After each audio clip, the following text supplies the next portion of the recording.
Please marry me. Billionaire single dad begs a homeless woman what she asked. In return, shocked. A 40-year-old billionaire in a navy blue suit kneels on a dirty street, holding a red velvet ring box to a homeless woman in torn brown clothes. 3 years ago, she saved his daughter's life and vanished. Now he's found her and begging her to marry him. But what she demands in return will shock you. Before we dive in, let us know in the comments what time is it and where are you watching from. Let's start. James Morrison, a 40-year-old billionaire in a navy blue suit and dark blue tie, stood on Fifth Avenue scanning the crowded street. His expensive silver watch caught the sun as his heart pounded. For 3 years, he'd been searching for one person. Then he saw her, his breath caught in his throat. After 1,000 dead ends and sleepless nights, there she was, the woman who haunted his dreams, the hero who saved his world and vanished like smoke. Against a brick wall sat a young woman, about 25 years old, with matted brown hair. She wore a torn brown jacket over a tattered gray shirt and filthy brown pants. Her feet were wrapped in rags. A small backpack held everything she owned. Even through the dirt, James recognized her. Sarah Mitchell, the woman who saved his daughter's life. He walked toward her, legs shaking. "Excuse me." The woman flinched. "I'm not bothering anyone. Please, no trouble." "Sarah," James whispered. "Sarah Mitchell?" Her eyes went wide. "How do you know my name?" "Because 3 years ago," James's voice broke, "you saved my daughter's life. You threw yourself in front of a truck, then you disappeared." Sarah's face went pale. "The little girl, Sophie, she's 8 now, alive because of you. I've spent every day looking for you." Sarah remembered. She'd been homeless 6 months. Saw a 5-year-old blonde girl chase a ball into traffic. A delivery truck speeding toward her, driver on his phone. Sarah didn't think, just ran. Grabbed the child, threw her to safety.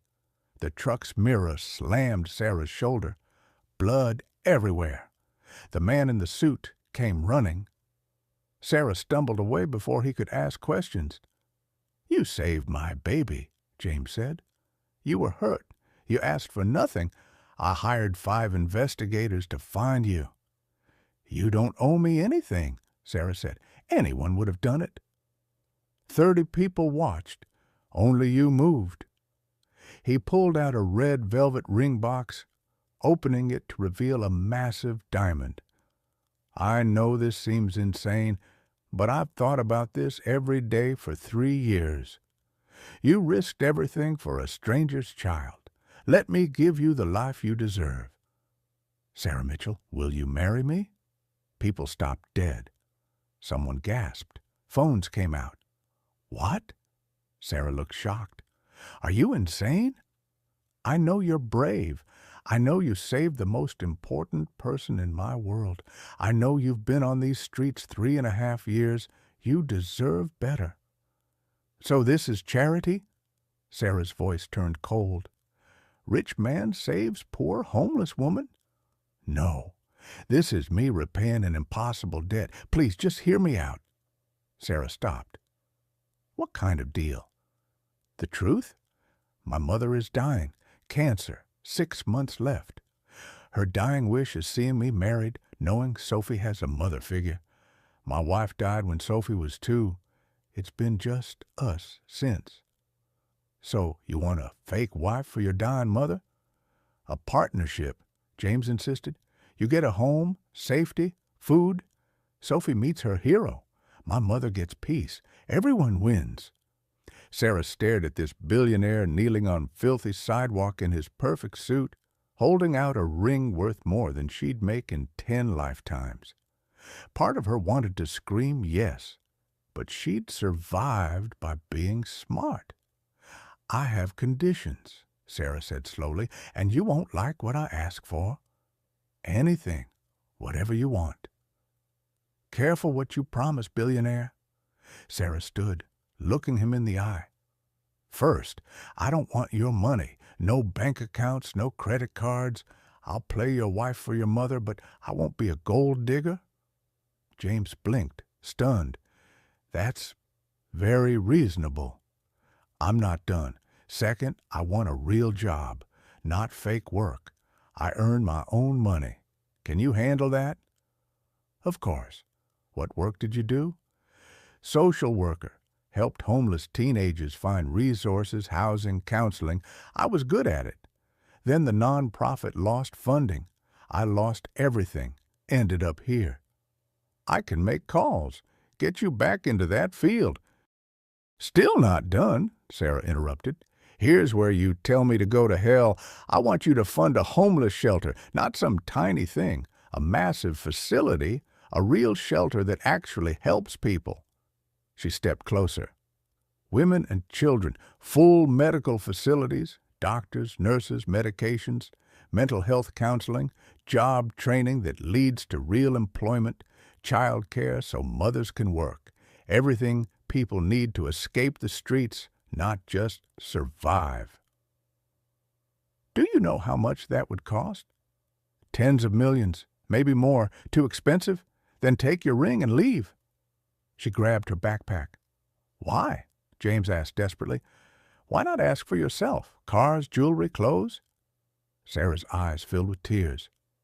Because 6 months ago, I watched a 16-year-old girl die in my arms. James felt his blood turn cold. Her name was Lily. She ran from a foster home where she was being abused. Nowhere to go, no family, no money. I found her under a bridge in January. Tried to keep her warm, shared everything I had. But it wasn't enough. Sarah's voice broke. She froze to death holding my hand. 16 years old. She died because there was nowhere safe for her. I saved your daughter from a truck, but I couldn't save Lily from the cold. There are dozens like Lily out here right now, Sarah said fiercely. Teenagers running from abuse, young mothers with babies, women escaping violence. They're dying. So if you want to thank me, don't buy me diamonds. Help me save them. James stared at this homeless woman in torn brown clothes. She could have asked for millions for herself. A mansion, a Ferrari. Instead, she demanded he help strangers. Okay, James said quietly. What? Okay, I'll fund your shelter. Everything you described. We'll do it right. You'll run it. In return, you marry me. Help with Sophie. Meet my mother. Deal? You're serious? Tens of millions because I asked? My company's worth $3 billion. This is the first time anyone's asked me to spend money on something that actually matters. So yes, I'm dead serious. This is insane. We're strangers. We're not in love. But sometimes crazy is what the world needs. Will you marry me and help me build something that matters? Sarah thought about Lily's cold hand. About all the other Lilies out there, terrified and alone.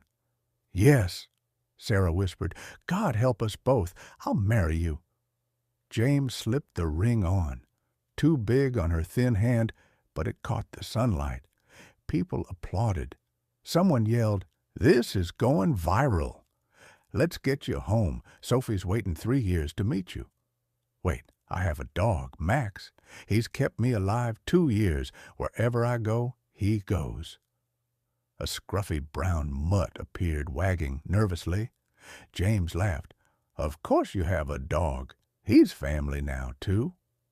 3 hours later, Sarah stood in James's mansion bathroom, clean for the first time in months, wearing clothes that fit. The ring still there. Downstairs, Sophie was waiting. The little blonde girl Sarah saved. When Sarah came down, Sophie whispered, "You're the angel lady. Daddy told me about you forever." Sarah knelt. "Hi, Sophie. I'm Sarah. Sophie threw her arms around Sarah's neck. "Thank you for saving me. I love you already." Sarah looked at James, tears in his eyes. Maybe this would work. 6 months later, the Morrison family homeless shelter opened. 200 beds, full medical facilities, mental health counseling, job training, childcare. Sarah stood at the ribbon cutting in a blue dress, ring on her finger, James and Sophie beside her. "This one's for you, Lily," Sarah whispered, "and everyone like you." As doors opened to the first families, Sarah realized something. She'd married a stranger for a business deal, but somehow she'd found a real family. If this story touched your heart, smash that like button and subscribe for more incredible stories. Comment what you would ask for in Sarah's position. See you in the next one.